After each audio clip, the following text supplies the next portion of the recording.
Assalamualaikum warahmatullahi wabarakatuh. Saudaraku yang dirahmati Allah, pernahkah engkau berada di satu titik di mana hidup terasa sangat berat, masalah datang bertubi-tubi, hati terasa sesak, dan doa yang kita panjatkan seakan belum juga menemukan jawaban. Di saat seperti itu, seringkali hati bertanya dengan lirih, "Ya Allah, apakah engkau sedang marah kepadaku? Apakah aku kurang beriman, saudaraku?" Dengarkan ini baik-baik. Tidak semua ujian adalah tanda kebencian Allah. Justru seringkali ujian adalah tanda perhatian Allah. Allah tidak menguji hamba yang ingin Dia jauhkan. Allah menguji hamba yang ingin Dia dekatkan. Seperti seorang guru, Ia tidak memberi soal sulit kepada murid yang tidak Ia pedulikan. Soal sulit diberikan kepada murid yang Ia yakini mampu naik tingkat. Begitu pula Allah, ujian adalah cara Allah menaikkan derajat hambanya. Lihatlah kehidupan para nabi. Tidak satu pun hidup mereka tanpa ujian. Nabi Nuh dicemuh oleh kaumnya. Nabi Ibrahim diuji dengan perintah yang berat. Nabi Muhammad diuji dengan kehilangan orang-orang tercinta. Namun justru dari ujian itulah lahir kemuliaan dan keteguhan iman, saudaraku. Jika hari ini engkau sedang diuji, jika hidup terasa sempit, jika air mata sering jatuh dalam sujud, ketahuilah, itu bukan tanda Allah membencimu. Bisa jadi, itu tanda Allah sedang membentukmu. Seperti maung di rimba, ia tidak dibesarkan di tempat nyaman. Ia ditempa oleh dinginnya malam, oleh lapar yang panjang, oleh luka yang mengajarkannya bertahan, dan dari tempaan itulah lahir kekuatan yang disegani. Begitu pula manusia unggul. Ia tidak lahir dari hidup yang selalu mudah. Ia lahir dari ujian yang membuatnya bersujud lebih lama, berdoa lebih dalam, dan bersandar lebih kuat kepada Allah. Maka jangan buru-buru menyerah. Jangan cepat berprasangka buruk kepada Allah, karena bisa jadi ujian yang kau hadapi hari ini adalah awal dari lahirnya dirimu yang baru, dirimu yang lebih kuat, lebih sabar, dan lebih dekat kepada Allah.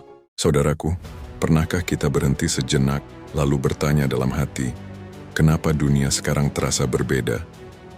Kenapa hati manusia semakin keras?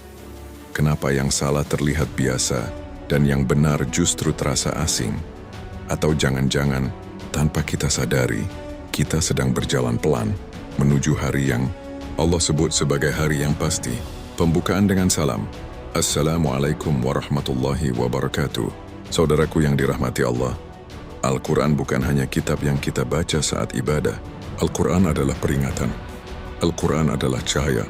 Dan Al-Quran adalah pesan kasih sayang Allah, agar manusia tidak terkejut saat hari itu benar-benar datang. Allah tidak merahasiakan kiamat. Allah justru memberi tanda-tandanya. Bukan agar kita takut tanpa arah, tetapi agar kita sadar dan kembali kepadanya. Allah berfirman dalam Al-Quran, telah dekat datangnya hari kiamat sedangkan manusia dalam kelalaian. Saudaraku, perhatikan kalimat ini.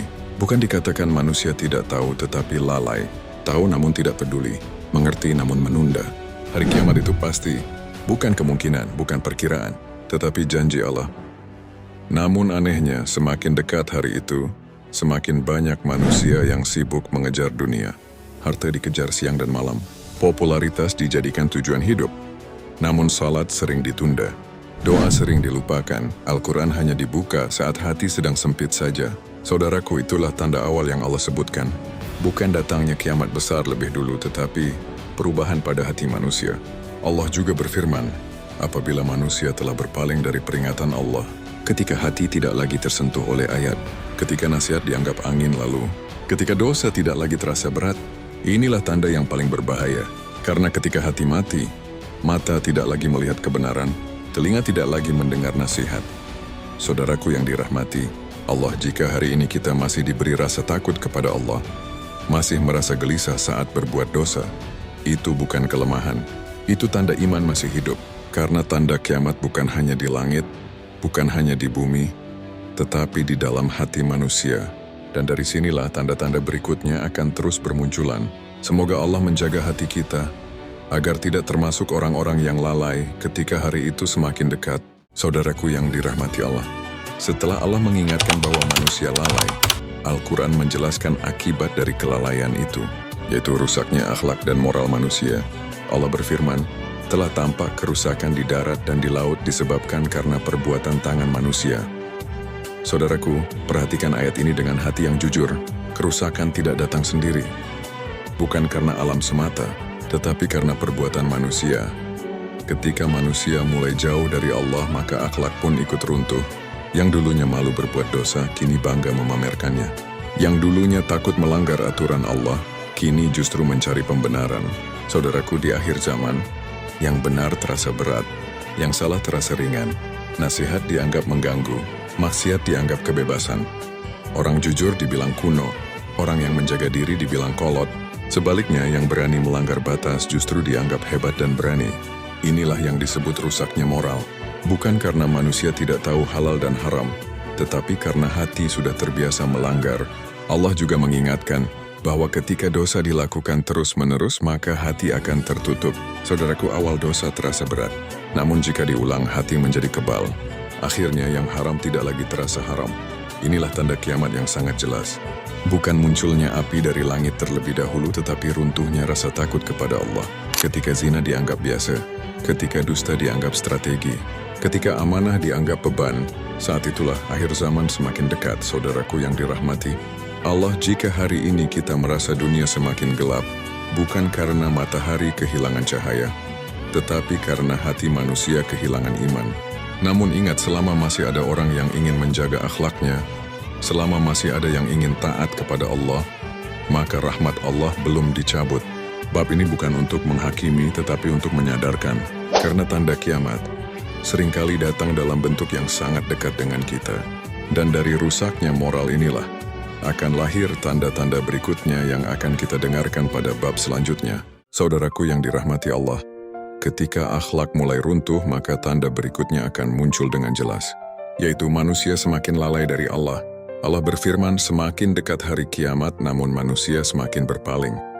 Saudaraku, ini bukan tentang manusia tidak mengenal Allah, bukan pula tentang manusia tidak tahu cara beribadah, tetapi tentang hati yang tidak lagi hadir saat menyebut nama Allah. Lihatlah keadaan di sekitar kita. Adzan berkumandang, namun banyak yang tetap duduk, tetap sibuk dengan urusan dunia. Salat dikerjakan, tetapi hanya sebagai rutinitas, bukan kebutuhan, bukan kerinduan.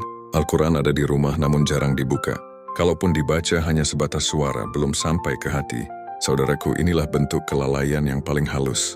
Tubuh beribadah, tetapi hati sibuk dengan dunia. Allah mengingatkan bahwa hati yang lalai akan sulit menerima kebenaran. Nasihat terasa berat, ayat terasa biasa, dosa terasa ringan. Saudaraku, manusia di akhir zaman lebih takut kehilangan dunia daripada kehilangan Allah. Lebih panik saat harta berkurang daripada saat iman melemah. Lebih sedih saat gagal urusan dunia daripada saat meninggalkan sholat. Inilah tanda kiamat yang nyata, ketika Allah bukan lagi pusat kehidupan, melainkan hanya pelengkap saat hati sedang sempit saja. Namun saudaraku yang dirahmati Allah, jika hari ini kita merasa tersentuh oleh nasihat, merasa gelisah saat lalai, itu adalah tanda kasih sayang Allah, karena Allah masih memanggil hati kita agar kembali. Sebelum datang hari di mana panggilan itu tidak terdengar lagi, sebelum datang waktu di mana penyesalan tidak lagi berguna. Dan dari kelalaian inilah akan muncul tanda berikutnya, yaitu hilangnya keadilan dan merajalelanya kezaliman. Itulah yang akan kita dengarkan pada bab selanjutnya.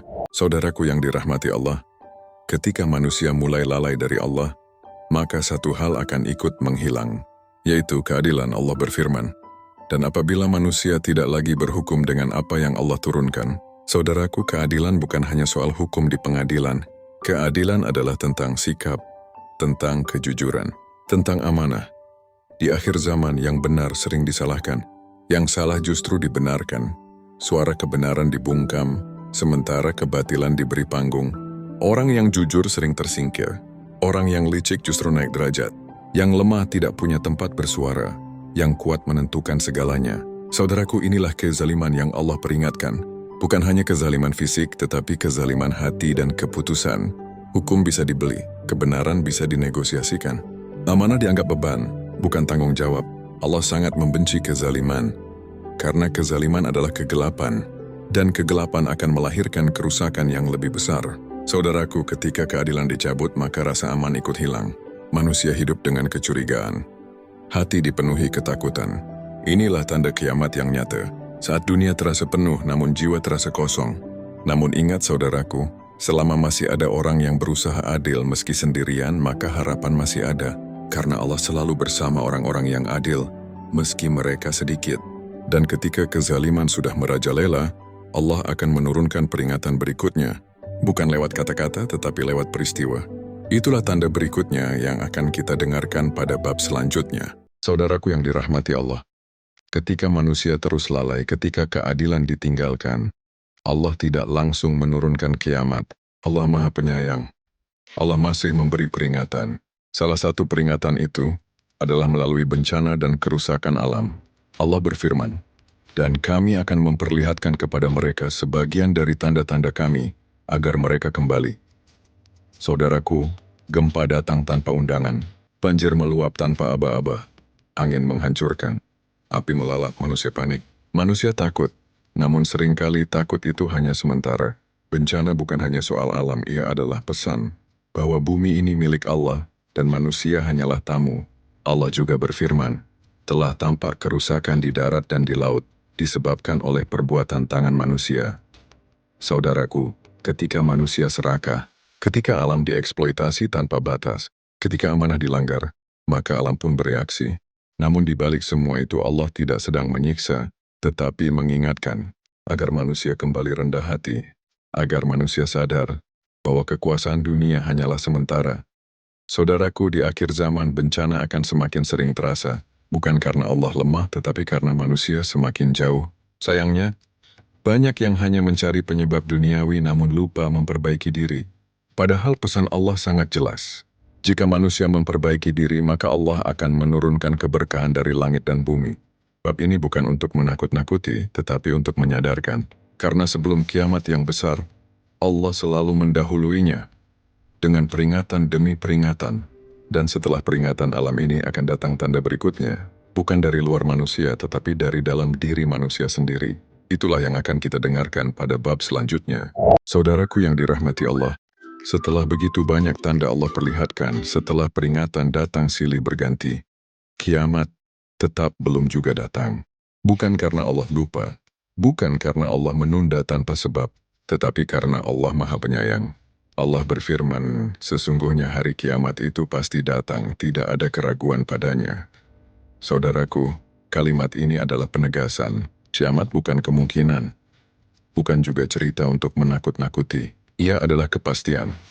Namun sebelum hari itu datang, Allah masih memberi kesempatan untuk kembali, kesempatan untuk memperbaiki diri, kesempatan untuk bertaubat. Di akhir zaman, peringatan terasa semakin keras, bukan hanya melalui ayat tetapi juga melalui peristiwa. Hati manusia diuji, iman diguncang, keadaan dunia semakin tidak menentu. Semua itu bukan kebetulan. Itu adalah tanda bahwa waktu terus berjalan dan janji Allah semakin dekat. Saudaraku, kiamat tidak menunggu kita siap. Ia datang sesuai kehendak Allah. Karena itu, orang yang cerdas bukanlah yang tahu kapan kiamat terjadi, tetapi yang mempersiapkan diri seolah-olah kiamat datang esok hari. Allah tidak bertanya kapan kiamat terjadi. Allah akan bertanya, apa yang sudah kita persiapkan? Bab ini adalah panggilan lembut namun tegas, agar kita tidak tertipu oleh waktu, agar kita tidak terlena oleh dunia. Dan setelah semua peringatan ini akan tiba bab terakhir. Bukan tentang tanda lagi, tetapi tentang sikap hati kita. Itulah yang akan kita dengarkan pada bab penutup. Saudaraku yang dirahmati Allah, setelah kita mendengar tanda demi tanda, satu hal yang perlu kita pahami bersama, tanda-tanda kiamat bukan untuk membuat kita takut semata, tetapi untuk membangunkan hati. Karena kiamat bukan hanya tentang hancurnya dunia, tetapi tentang dimulainya kehidupan yang sebenarnya. Allah berfirman, "Setiap yang bernyawa pasti akan merasakan kematian." Saudaraku, ayat ini tidak memilih, tidak melihat usia, tidak melihat jabatan, tidak melihat harta. Semua akan kembali kepada Allah. Saat itu tidak ada lagi alasan, tidak ada lagi penundaan, tidak ada lagi kesempatan kedua. Yang tersisa hanyalah amal, salat yang kita jaga atau kita lalaikan, dosa yang kita sesali atau kita banggakan, hati yang kita bersihkan atau kita kotori. Saudaraku yang dirahmati Allah, selama mata masih bisa terpejam untuk sholat, selama lisan masih bisa beristighfar, selama hati masih bisa tersentuh oleh nasihat, maka pintu taubat masih terbuka. Jangan menunggu menjadi baik, baru mendekat kepada Allah. Datanglah kepada Allah apa adanya, maka Allah yang akan memperbaiki kita. Karena kiamat tidak menunggu kesiapan kita, tetapi rahmat Allah selalu menunggu kepulangan hambanya. Semoga Allah menjaga iman kita, meneguhkan hati kita, dan mengakhiri hidup kita dalam keadaan husnul khatimah. Wassalamualaikum warahmatullahi wabarakatuh.